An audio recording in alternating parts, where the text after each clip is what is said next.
안녕하세요. 그림일 가족 여러분. 오늘 화요일 아침.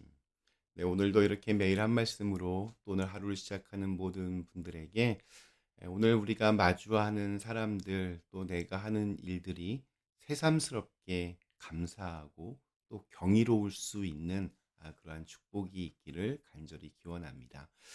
자, 오늘 저희는 누가복음 오늘부터 5장 합니다. 5장 1절에서 3절의 말씀으로 함께 오늘 이 아침을 시작하도록 하겠습니다. 누가복음 5장 1절에서 3절의 말씀. 무리가 몰려와서 하나님의 말씀을 들을새 예수는 게네사렛 호숫가에 서서 호숫가에 배 두 척이 있는 것을 보시니 어부들은 배에서 나와서 그물을 씻는지라. 예수께서 한 배에 오르시니 그 배는 시몬의 배라. 육지에서 조금 떼기를 청하시고 앉으사 배에서 무리를 가르치시더니. 아멘.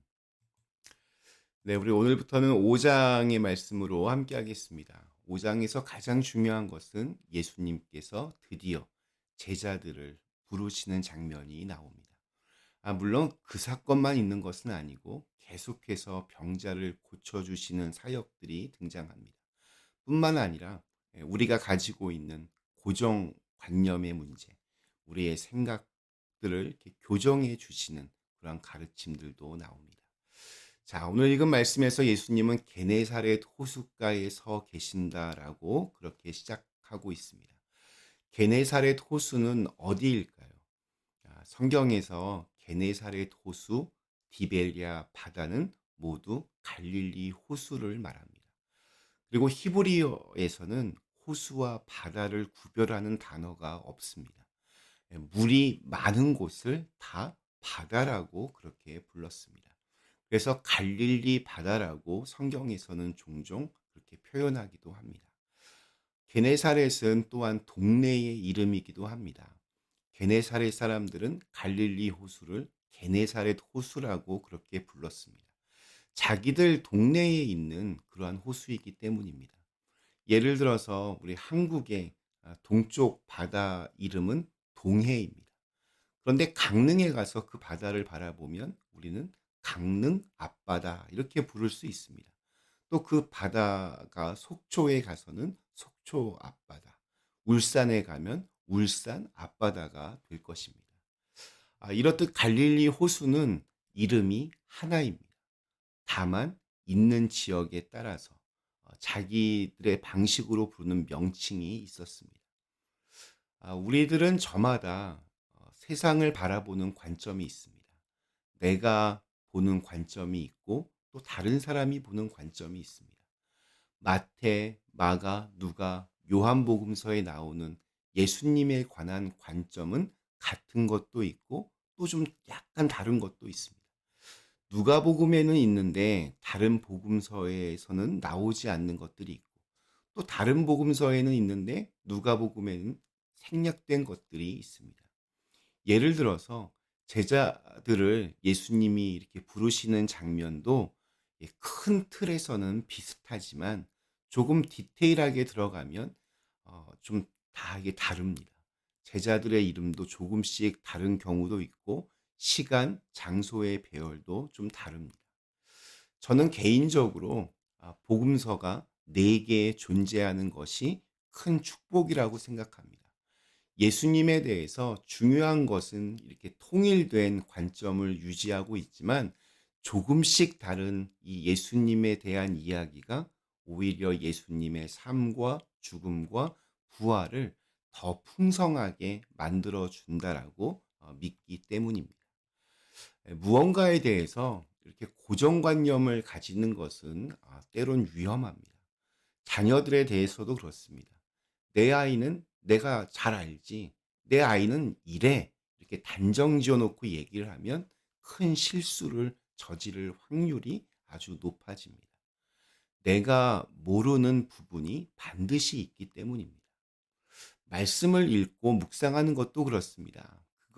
그거 내가 아는 이야기지 하면서 내가 아는 것에 더 집착을 하면 하나님의 말씀이 굉장히 폭이 좁아집니다. 하나님의 말씀들이 내가 아는 지식들 중에 하나로 그렇게 끝나버립니다. 그런 태도로 성경을 읽으면 말씀이 이끌어가는 삶을 살 수가 없습니다. 세상에서 제일 무섭고 또 위험하고 또 무식한 사람은 자기가 아는 것이 전부라고 철석같이 믿는 사람입니다. 다른 관점, 다른 배경, 다른 사람의 이야기는 절대 들으려 하지 않기 때문입니다. 유일신앙을 가지고 있는 기독교는 그럴 위험이 다분하기 때문에 우리는 애써서 노력해야 합니다. 더 많이 들으려고, 더 많이 품어내려고 그렇게 노력해야 합니다. 그 사람은 그럴 수도 있었겠구나. 그 일이 그렇게도 볼 수 있겠구나. 이런 자세로 사람들과 관계를 맺어야 나의 신앙과 지평이 넓어질 수 있습니다. 예수님을 만나기 위하여 게네사렛 사람들이 몰려들기 시작합니다. 그러자 예수님은 시몬 베드로의 배에 올라서 육지와는 조금 떨어진 거리를 유지하십니다. 그래야 그곳에 있는 그 군중들에게 조금 떨어져서 훨씬 넓은 시야 각도를 확보할 수 있기 때문입니다. 그렇게 해야 그곳에 모여든 사람들이 예수님의 말씀을 더 잘 들을 수 있기 때문입니다. 그런데 이 부분을 이렇게 묵상하면서 오늘 우리에게도 아주 실제적인 가르침이 하나 숨어 있는 것 같았습니다. 전체를 보려면 조금 떨어져야 합니다. 제대로 된 말을 하려면 또한 누군가의 말을 잘 들으려면 우리는 조금 떨어져야 합니다. 사람과 사람 사이의 관계는 약간의 거리가 필요합니다.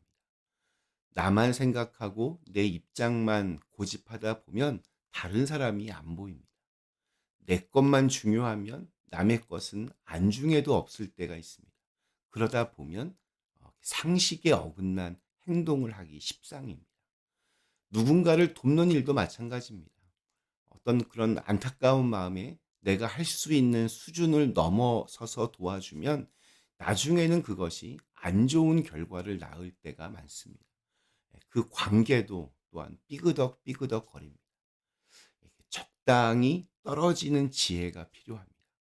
내가 온전한 판단을 하려면 나에게서 적당히 떨어져 봐야 합니다.